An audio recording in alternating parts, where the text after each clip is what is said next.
समन संघ क्या क्या काम करता है? ये सवाल बार बार संघियों के बीच में आता है और इसका जवाब बहुत साधारण है। मनुष्य के अंदर, मनुष्य के द्वारा, मनुष्य के लिए जितने भी कार्य एक मनुष्य करता है, अच्छे कार्य करता है, उन सभी सम्मासम कार्यों में समन संघ की हिस्सेदारी, भागीदारी, सहभागिता सब उसके अंदर होती है। यानी वो सारे काम करता है जो एक मनुष्य के द्वारा अच्छे सम्मासम कार्य किए जाते हैं। मनुष्य अपने किसी समस्या के लिए, कोई जानकारी के लिए दूसरे मनुष्यों पर निर्भर रहता है। ऐसे मनुष्य जो ज्यादा जानकार हैं या जीवन को अच्छी तरह समझ गए हैं या जीवन में शांति, समृद्धि, सुख लेके आ चुके हैं या उसका रास्ता जान गए हैं, ऐसे लोगों को सारे लोग नमन भी करते हैं और सारे लोग उनसे सलाह और मशवरा भी करते हैं और उनकी बात में चलते भी हैं। ऐसे लोगों को आचार्यों, आचार्य, संत, प्रधान, बहुत सारे नामों से, बहुत सारे तरीकों से हम बोलते हैं। गुरु भी बोलते हैं, शिक्षक भी बोलते हैं। अच्छा अच्छा। ये सारे के सारे नाम चलो चलते ठीक। हैं। समन संघ के अंदर समन संहति का एक भाग है जो संहति के बारे में, संस्कृति के बारे में, सभ्यता के बारे में बहुत तेजी से काम कर रहा है और बता रहा है कि क्या समस्याएं हैं, क्या समाधान है, क्या संहति है, क्या उसके रूप हैं, क्या रंग है, धीरे धीरे निकल के बाहर आ रहे हैं। तो सवाल करते हैं हमारे लोग समन संज्ञों से, और आगे भी सवाल आएगा। समन संखार समिति, जो समन संघ का हिस्सा है पर इंडिपेंडेंट है, वो समन संत क्यों बना रही है, समन संतों का अनुमोदन क्यों कर रही है, क्यों सारे समन संघी भारत में फिर संतों को मान्यता देने के लिए आगे आ रहे हैं। ये मान्यता प्राप्त जो संत हैं, इनको बनाने की, इनको डिक्लेयर करने की, इनको घोषित करने की, इनकी घोषणा करने की, इनका संखार करने की क्या आवश्यकता पड़ गई, क्या जरूरत पड़ गई? ये सवाल भविष्य में बहुत तेजी से आएगा, बढ़ेगा और लोगों के जहन में आएगा। कारण सभी जितने भी समण लोग हैं उनका कोई ना कोई आचार्य, आचार्य, टीचर, शिक्षक, गुरु, शिक्षक, कोई ना कोई उनका संत, कोई ना कोई उनका रहबर उनके पास अधिकतर है। और कोई जीवित नहीं है तो जो जीवन की, जिनके जीवन समाप्त हो चुके हैं, उनकी वाणी से, उनकी किताबों से, उनकी जानकारी से, उनके आश्रमों से या उनके चेलों के द्वारा भी कहीं ना कोई बंधा हुआ है ही।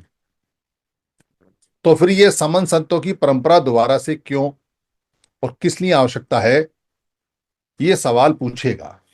और जब ये सवाल पूछेगा तो समन संघियों के पास इसका माकूल और सही समय के हिसाब से जवाब होना बहुत जरूरी है, और एक ही जवाब होना चाहिए उनके पास। इस सवाल को पूछने के बाद हम सबसे पहले सामने वाले से एक सवाल करते हैं कि आप क्या किसी गुरु को, किसी शिक्षक को, किसी संत को, किसी मान्यता प्राप्त व्यक्ति को, जीवित को या मरे हुए को मानते हैं, या उनके आश्रम में उनकी जगह जाते हैं, या कोई आपका रहबर, आपका कोई उपास्य है? अगर उसका ऐसा है और वो उसको मानता जानता है, तो फिर उससे अगला सवाल करना चाहिए, तो क्या आप किसी और के यहां भी जाते हैं, अपने गुरु को छोड़ के, अपने आचार्य को छोड़ के, अपनी मान्यता को छोड़ के, अपने मठ और आश्रम को छोड़ के, क्या किसी दूसरे के बारे में कोई जानकारी है? अगर नहीं मानता है तो बात ही खत्म हो गई, उसको कोई आवश्यकता भी नहीं है। पर अगर मानता है तो ये सवाल बनता है। फिर उससे ये पूछना चाहिए कि क्या जितने भी संत, जितने भी गुरु, जितने भी आचार्य हैं, टीचर हैं, शिक्षक हैं, जीवित या मरे हुए, क्या उनके अलग अलग कार्यक्रम चलते हैं? और वो कार्यक्रम जो अलग अलग चलते हैं, क्या उनका कभी कोई सामूहिक कार्यक्रम होता है? फिर उससे पूछना चाहिए कि वो जो लोग जितने भी वहां जा रहे हैं, क्या उनमें अधिकतर संख्या समणों की है? फिर उससे पूछना चाहिए, क्या वमनों के कार्यक्रम में आपकी भागीदारी मंच पर उपदेशक के रूप में, ज्ञानी के रूप में, गुरु के रूप में कहीं है? या आप खाली नीचे श्रोता हैं, सुनने वाले हैं, लेबर हैं, दान देने वाले हैं, चंदा देने वाले हैं, दरी बिछाने वाले हैं, खाना बनाने वाले हैं, खाना पकाने वाले हैं, सब्जी काटने वाले हैं, या सड़क पे खड़े होकर ट्रैफिक का संचालन करने वाले हैं? या यही आपकी स्थिति है कि बस आपको गुरु का दर्शन हो गया और बाकी काम आप सेवा का करते हैं? क्या आप जहां जहां जाते हैं वहां आपको सिर्फ यही सिखाया जाता है कि गुरु सर्वोपरि है और सेवा करना ही परम धर्म है, और सेवा जो करेगा उसको सारे सुख प्राप्त होंगे, सेवा में ही ईश्वर है, सेवा में ही भगवान है, ऐसा आपको बताया गया है? अधिकतर लोग जाने वाले इस बात को यस करेंगे, यस, हाँ जी ऐसा ही है। इन अधिकतर जाने वाले लोगों में बहुत सारे लोग ऐसे हैं जिनमें जिस गुरु को वो मानते हैं, जिस मान्यता को मानते हैं, उससे भी ज्यादा गुण हैं। उसमें मानवता के, उसमें संत बनने के, उसमें संतों की तरह वाणी के, उसमें सच्चाई के, उसके शुद्धता के बहुत ऊंचे गुण हैं, बहुत ऊंचे मानदंड हैं। पर वो समण हैं। समण है इसलिए ऊंचे पायदान या उनको बताने के लिए, या वहां ऊपर स्थापित होने के लिए, या उनको गुरु की उपाधि होने के लिए, या उनको आचार्य आचार्य टीचर की या मान्यवर की उपाधि होने के लिए कोई नहीं आने वाला, और कोई उनको देने वाला भी नहीं है।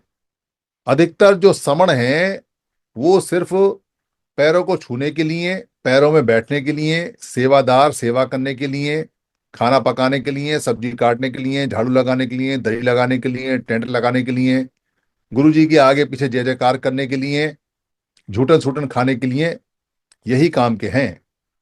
ये सच्चाई है, इसको कोई स्वीकार नहीं करेगा, क्योंकि अपनी कमी कौन स्वीकार करता है? आपसे लड़ सकता है, आपसे भिड़ सकता है, कह सकता है ऐसा नहीं है, ऐसा नहीं है, पर स्थिति इससे ऊपर है नहीं कहीं भी। इतने सारे हमारे लोग हैं जिनमें संतों के गुण हैं, पर उनको कोई संत की मान्यता देने को तैयार नहीं है, उनको कोई संत साहब कहने को तैयार नहीं है, उनको कोई गुरुजी कहने को तैयार नहीं है, कोई गुरुजी मानने को तैयार भी नहीं है, जबकि वो इतनी शुद्ध, इतनी सादा, इतनी सिंपल, इतनी सम्मा सम बात करते हैं जिसका कहीं कोई तोड़ नहीं है, कहीं कोई जवाब नहीं है। फिर उससे ये पूछना चाहिए कि क्या ये सारे के सारे जितने भी मठ, आश्रम, गुरु, और जितने भी मठ चल रहे हैं, जितने भी आश्रम चल रहे हैं, जितने भी घर चल रहे हैं अलग अलग, क्या आपको लगता है कि भविष्य में कभी ये इकट्ठे होंगे? क्या आपको लगता है कि आप जिस गुरु की मान्यता को मानते हैं, उस गुरु की मान्यता को छोड़ के किन्हीं और गुरुओं की मान्यता या सारे गुरुओं की मान्यता के बारे में जानकारी हासिल करके एक साथ बैठेंगे, एक साथ आएंगे? फिर उसको पूछना चाहिए, क्या भविष्य में कभी ऐसी उम्मीद है? फिर उसको पूछना चाहिए कि वर्तमान में जो चल रहा है उसके हिसाब से सभी लोग अपना अपना पैसा इकट्ठा कर रहे हैं, चंदा इकट्ठा कर रहे हैं, दान ले रहे हैं, क्या वो दान कभी एक साथ इकट्ठा होने की उम्मीद है? ऐसा उसको पूछना चाहिए। जब आप ये सवाल उससे करोगे तो उसका दिमाग खुलता चला जाएगा। फिर उसको ये पूछना चाहिए, क्या संतों ने कभी ये कहा है कि संतों में मतभेद करना चाहिए? संतों के नाम पर अलग अलग बाड़े, अलग अलग दरबार, अलग अलग आश्रम, अलग अलग मठ बनाने चाहिए? क्या कभी संतों ने आपस में एक दूसरे की बुराई की है? क्या कभी किसी संत ने मरते समय भी ये कहा है कि किसी और संत को नहीं मानना, किसी और संत के यहाँ मत जाना, किसी और संत को मत देखना? क्या कभी किसी संत ने ये कहा है कि मैं बड़ा और बाकी संत छोटे, या बाकी संत बड़े और मैं छोटा? कभी ऐसा हुआ है? क्या कभी दो संतों में आपस में कोई लड़ाई, कोई मारपीट, कोई लठमार, कोई गाली गलौज हुई? क्या कभी दो संत आपस में कहीं पैसे के लिए, ठेले के लिए, वाणी के लिए लड़े?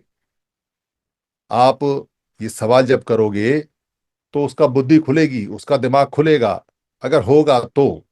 और अगर भक्त बन चुका होगा तो मामला खराब है, फिर तो मेहनत आपकी बेकार जाने वाली है। मगर फिर भी पत्थर पे पानी डालोगे, कुछ ना कुछ तो असर होगा ही, क्योंकि और कुछ नहीं तो कम से कम पत्थर ठंडा ही होगा।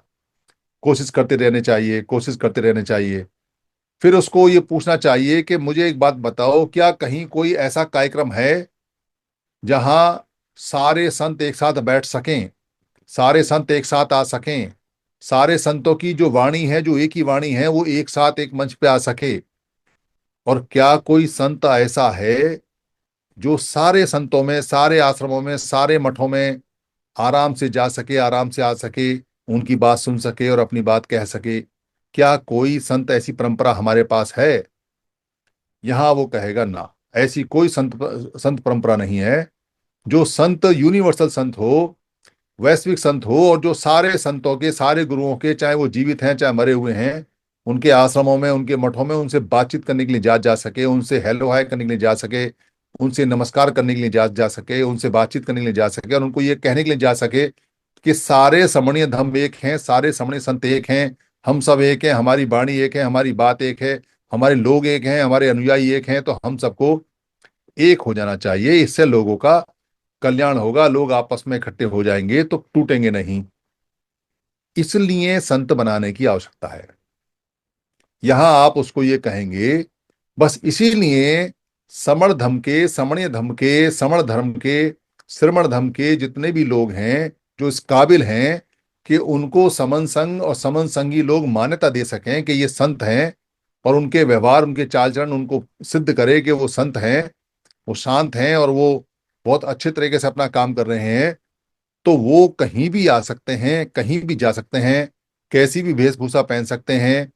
वो वाणी सबकी एक ही है, जितने संतों की वाणी है वही उनकी वाणी है, कोई अलग से मत नहीं है। समन्वय धर्म में जो व्यक्ति समन संत डिक्लेयर किया जाता है, या जिस व्यक्ति को समन संत की मान्यता मिलती है, उसके पास एक राइट होता है, अधिकार होता है कि वो भारत के जितने भी समणीय धर्म हैं उनके सारे समणीय गुरुओं के साथ बैठ सकता है, नाश्ता कर सकता है, खाना खा सकता है, बातचीत कर सकता है, उनके यहाँ रुक सकता है, उनके यहाँ आ सकता है, उनको नमस्कार कर सकता है, और वो लोग चाहें तो हमारे समणीय संत को नमस्कार कर सकते हैं। ये एक तरह का सीमेंट है, यानी समणीय संत एक तरह का सीमेंट है जो अलग अलग ईंटों को जोड़कर इमारत बनाएगा, जिसको समणीय धम्म, समणीय संत की इमारत बोलेंगे, जो प्राचीन समय से चली आ रही है। और इन सबको जोड़कर एक बहुत बुलंद, बहुत अच्छा एकीकरण करके इमारत और पूरा पूरा बिल्डिंग तैयार होगी। इसलिए ये समन संतों की आवश्यकता है। समन संतों के इस काम को कोई नहीं कर रहा है।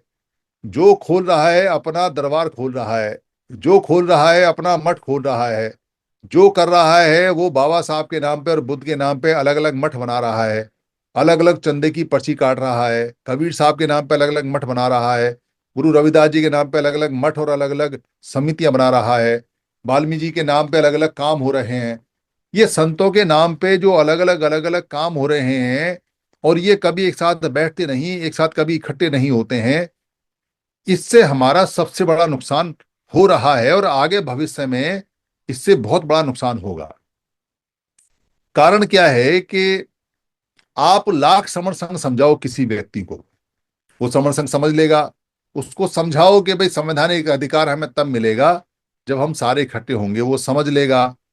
उसको समझाओ कि 29 लाख संगठन हमारा नुकसान कर रहे हैं, वो समझ लेगा।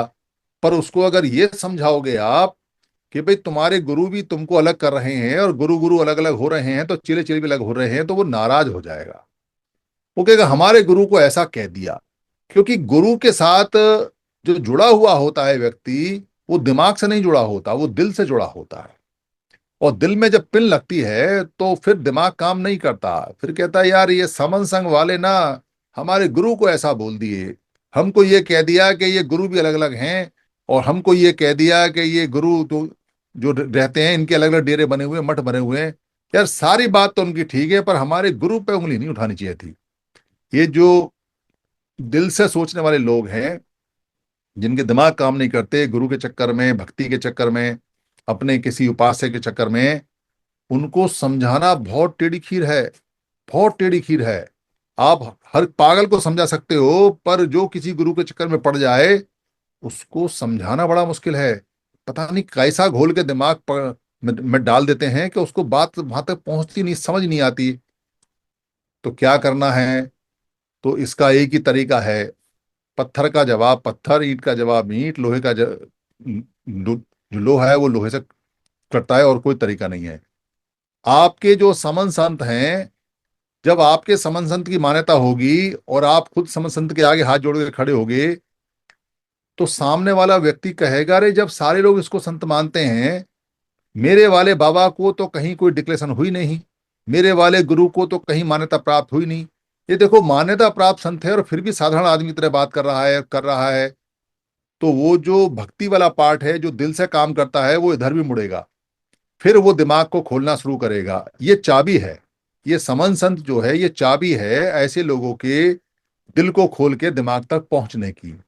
और ये बहुत कारगर सिद्ध होगी आगे जाके, क्योंकि आप सब तरह से जीत जाओगे।